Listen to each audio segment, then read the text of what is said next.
আসসালামু আলাইকুম ওয়া রাহমাতুল্লাহি ওয়া বারাকাতুহু। হ্যালো ভিউয়ার্স, সবাই কেমন আছেন? আশা করি ভালো আছেন। তো ভিউয়ার্স, আজকে আমি আপনাদের সাথে ছোট্ট একটি প্রবলেম নিয়ে কথা বলার জন্য আসলাম। আমার হাতে এই মুহূর্তে যে আইফোনটি দেখতেছেন, এটার মধ্যে আমরা অনেক সময় আমরা যারা ফোনের মধ্যে পাসওয়ার্ড ব্যবহার করি, হয়তোবা আমাদের ফোনের মধ্যে আমরা কিভাবে আইফোনকে প্লাস করতে পারবো, এই বিষয়গুলো আমাদের সবার মাঝেই একটু না একটু কম বেশ আমরা সবাই জানি না। তো আজকে আমি আপনাদেরকে, আপনার ঘরে যদি একটি কম্পিউটার থাকে, আপনিও আপনার আইফোনের ফরগেট পাসওয়ার্ড ইনেবল এরকম প্রবলেমগুলো নিজেই সলভ করতে পারবেন। আর আমি আপনাকে বলে নেই, আপনি যদি আমার এই চ্যানেলটিকে এখনো সাবস্ক্রাইব করে না থাকেন, এক্ষুনি সাবস্ক্রাইব করে নিন।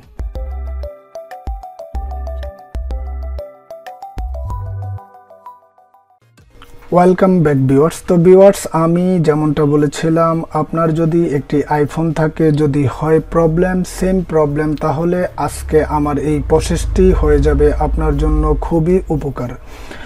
তো ভিউয়ার্স, হয়তোবা আপনার হাতে হতে পারে একটি আইফোন 5, হতে পারে আইফোন 6, হতে পারে আইফোন 8। যদি সেম প্রবলেম আপনিও ফেস করেন, তার ক্ষেত্রে আমি বলবো আমার এই ভিডিওটি আজকে শুধু কেবল আপনার জন্য। তো বেসিকলি আমরা যারা আইফোন ইউজ করি, তো তারা হয়তোবা অনেক সময় আমরা আইফোনে কাজ করতে গেলে দেখি আমাদের ফোনটির মধ্যে কোনো প্রকার পাসওয়ার্ড ডিসেবল হয়ে যায়, হয়তোবা আমাদের ফোনটি আপডেট চাচ্ছে, হয়তোবা আমাদের ফোনটিতে সিকিউরিটি লক লেগে আছে, হয়তোবা স্ক্রিনের মধ্যে এখন যে অবস্থায় রয়েছে, হয়তোবা এরকম সেম কন্ডিশনে এসে আমাদের ফোনগুলা দাঁড়িয়ে থাকে। তো তার জন্য আজকে আমি আপনাকে বলবো আমার এই পুরো ভিডিওটা স্কিপ না করে ফার্স্ট থেকে লাস্ট পর্যন্ত দেখবেন। তাহলে আজকে আমি এই ভিডিওর মাধ্যমে আপনাদের জন্য সম্পূর্ণ টিপসগুলা রেখেছি, কিভাবে আপনি আপনার আইফোনকে সেফলি আপনি সার্ভিস করতে পারবেন।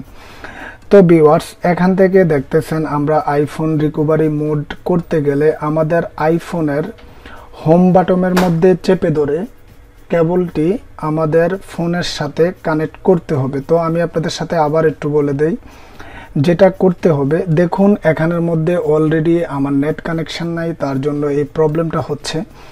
তো এই মুহূর্তে নেট কানেকশন রয়েছে, যার ক্ষেত্রে আমরা জাস্ট হোম বাটনের মধ্যে চেপে ধরে আমাদের কেবলটি পিসির সাথে কানেকশন করে দেব। তার ক্ষেত্রে আমরা আমাদের এখান থেকে ফোনটিকে রিস্টোর করতে পারবো, আপডেট করতে পারবো।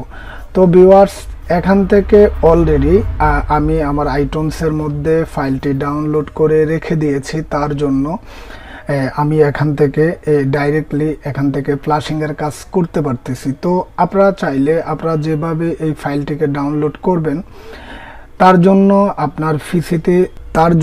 আপনার পিসিতে থাকতে হবে ইন্টারনেট কানেকশান। তাছাড়া আপনার পিসিটি হতে হবে উইন্ডোজ 10-এর মধ্যে, হয়তোবা 7-এর মধ্যে এই কাজগুলো সম্পূর্ণ করা যায় না। তো তার ক্ষেত্রে আমি আপনাদেরকে যেটা বলেছিলাম, যেভাবে প্রসেসগুলো দেখিয়েছিলাম, যদি আপনারাও এভাবে ট্রাই করেন আর সেম প্রবলেমে পড়েন, তাহলে আপনারাও এখান থেকে খুব সহজেই এই কাজগুলো করতে পারবেন। তো ভিউয়ার্স, তার ক্ষেত্রে আসলে আইফোনের ক্ষেত্রে আরও কিছু যে কন্ডিশন রয়েছে, আমরা যারা আইফোন এভাবে যদি প্লাশিং করতে যাই, হয়তোবা আপডেট করতে যাই বা পাসওয়ার্ড রিমুভ করতে যাই, তবে আমাদেরকে একটা জিনিস খুবই সতর্কভাবে খেয়াল রাখতে হবে। যদি আমাদের ফোনটিতে আইক্লাউড লক থাকে, তার ক্ষেত্রে আমরা বড় ধরনের সমস্যায় হতে পারে। কেননা যদি আইক্লাউড লক আমরা যদি না জানি, তার ক্ষেত্রে আমাদের ফোনটি চিরদিনের জন্য হয়ে যেতে পারে ড্যামেজ। তো তার ক্ষেত্রে আমি আপনাদেরকে বলবো, আপনাদের ফোনটিতে, যাদের ফোনটিতে আইক্লাউড লক অ্যাক্টিভেশন আছে, আপনারা ফার্স্ট অবস্থায় আইফোন লকটি অ্যাক্টিভেশনটি রিমুভ করার পর আপনারা এই প্রসেসটি ট্রাই করবেন। তার ক্ষেত্রে আপনার আইফোন 6 হতে পারে, 5 হতে পারে, যে কোনো মডেলের ফোনই হোক না কেন, আপনি চাইলে খুব সহজভাবে সলভ করতে পারবেন। তো ভিউয়ার্স, আমি আশা করি আজকে আমার এই ভিডিওটি আপনাদের অনেকটা হেল্পফুল হবে। আপনারা সুন্দরভাবে যে প্রবলেমগুলো ফেস করেন, আশা করি আমার এই ভিডিওটির মাধ্যমে আপনারা শিখতে পারবেন। তো ভিউয়ার্স, ভিডিওটি দেখতে থাকুন আর লাইক দিয়ে সঙ্গে থাকুন।